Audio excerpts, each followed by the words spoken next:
Всем привет, друзья! Сегодня я хочу рассказать о 3 отливантах, которые я купила где-то примерно месяц назад. Уже успела с ними ознакомиться достаточно подробно, поносить их, разносить и расскажу свое о них мнение. Сейчас, конечно, я редко снимаю видео, потому что вроде бы и работа у меня не слишком напряженная, но почему-то я как-то устаю и не могу в будние дни заставить себя снимать. Ну, сегодня у меня выходной, поэтому вот выбрала минутку.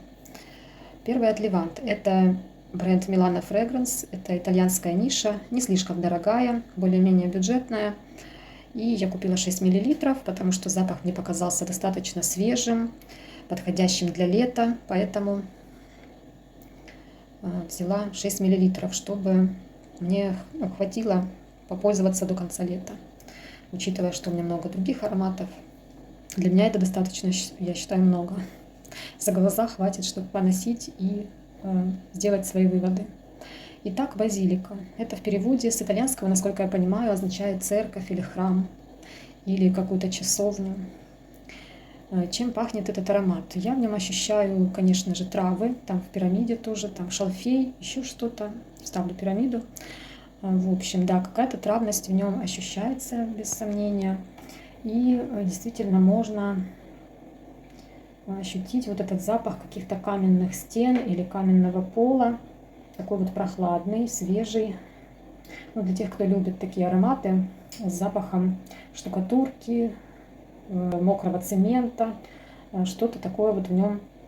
Чем-то этот аромат мне показался схожим в одном направлении с Meander от Amouage. Тоже у меня есть пробник. И в каком-то видео я говорила, что Meander для меня пахнет специями для супа и тоже какими-то камнями, такими вот прохладными. Но Meander все-таки он чуть-чуть как-то послаще ощущается. Там вот эти вот травы и специи, они немножко так дают сладинку. Здесь аромат, ну, вообще не сладкий, абсолютно в нем, наверное, 0 сладости для меня. Вот чисто вот зелень, прохладные травы. Ну, опять же, нет, зелень, это, наверное, громко сказано. Эти травы все-таки высушенные, они не свежие и зеленые. Мне кажется, они все-таки подсушенные. По крайней мере, ну, не только что сорванные, а все-таки уже полежали и слегка подсохли. Явной такой зеленой ноты здесь я не ощущаю. Да, его не назовешь женственным. Не каждой женщине такой понравится. Интересный аромат, как такой вот ольфакторный опыт. Очень даже интересный. И на лето, вот знаете, когда уже все надоело и хочется чего-то эдакого, чего-то вот свежего, но не цитрусового, вот как раз хорошая, достойная альтернатива всем морским и цитрусовым свежакам на лето. Второй аромат — это Монсеррат Тонко Кола. Ну, этот аромат я выбрала тоже, наверное, из-за того, что мне нравятся унисекс-ароматы. Он мне показался каким-то необычным, интересным. Ну, как таковой Кока-Колы я не скажу, что прям это какая-то Кока-Кола. Да, есть тут какое-то сходство. Но мне кажется, тут какая-то как будто бы, если есть сладость, то сладость в вишневую сторону. Но вишня не сладкая, не свежая и сочная, а вишня такая немножко как бы тоже высохшая, полежавшая где-то в холодке, возможно, и которая вот так вот уже потеряла свою сочность, сладость. И такая вот она немного как горьковатая. Конечно, и какие-то травы тут чувствуются, которые, наверное, передают вот этот запах Кока-Колы, напитка Байкал. Какая-то вот тут есть такая вот составляющая вот этих лекарственных трав. И какая-то прохлада, возможно, что-то типа как будто бы в сторону эвкалипта.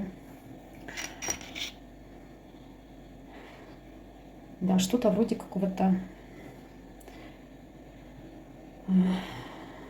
если тут есть зеленые ноты, то это какие-то елки, эвкалипт, что-то такое вот свеженькое присутствует. Но он для меня тоже не женственный абсолютно, наверное, даже больше тоже в мужскую сторону. Какой-то вот он грубоватый, я бы сказала, вот так. Нет в нем никакой женственности. И такой он несколько брутальный. Ну, как для женщины, да, мне кажется, немного есть брутальность в нем присутствует. Конечно, по сравнению с какими-то вишневыми сладкими ароматами, это тоже аромат будет более горький, более терпкий, и тут как бы особой такой сексуальности никакой я не слышу. Следующий аромат это Kilian.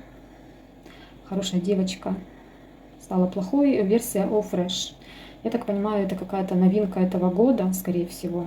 Потому что вот там в парф-баре, где я покупаю от Леванты, сказали, что это у них новинка.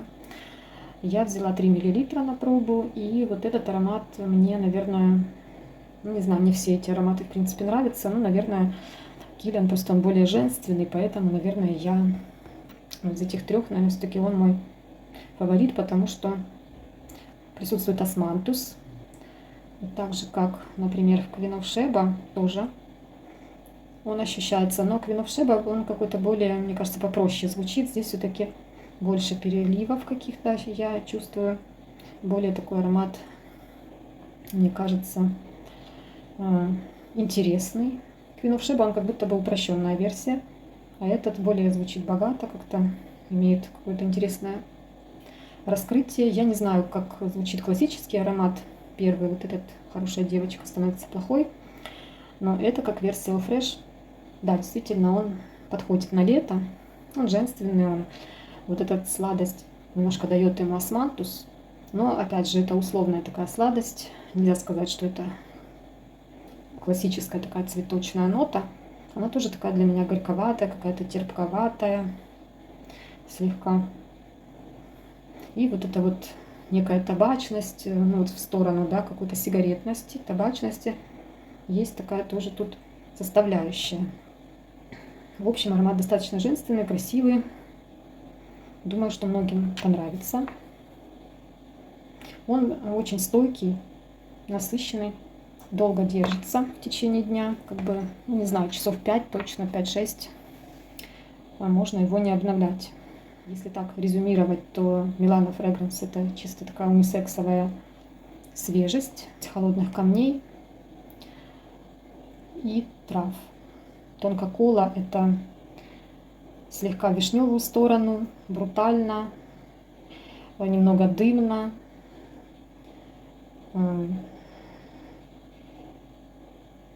не женственно, чистый унисекс. Kilian это единственный женственный аромат из этих трех. Цветы с табачностью, в более такой вот свежей интерпретации. Стойкий, ну, все три аромата стойкие, технические характеристики отличные.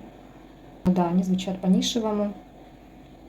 Все-таки это не люкс, тут немного более такой интересный замес. Поэтому, да, я хочу попробовать что-то из люкса, потому что как-то я в основном нишу покупаю в Отливантах, а люкс как-то обхожу стороной. Нужно все-таки это исправить. В следующий раз сниму обзор на какие-то люксовые ароматы. Буду их теперь пробовать, потому что ниша ниши, а хочется иногда чего-то такого понятного, женственного, сладкого, сексуального. Конечно, без этого никуда, сами понимаете, нам, девочкам, без этого никуда. Поэтому в следующий раз будет обзор на люксовый аромат. На этом у меня все. Постараюсь снимать видео чаще. Это, конечно, больше мое хобби. Я вижу, что канал особо не растет и очень мало добавляется людей, но тем не менее я это делаю для себя, для своего удовольствия. Ну, если это кому-то будет полезно, то я буду только рада. Ставьте лайк, если вам понравилось, пишите комментарии, скажите, если вы пробовали эти ароматы, как они вам понравились, не понравились. Всем удачи, хорошего дня и пока-пока.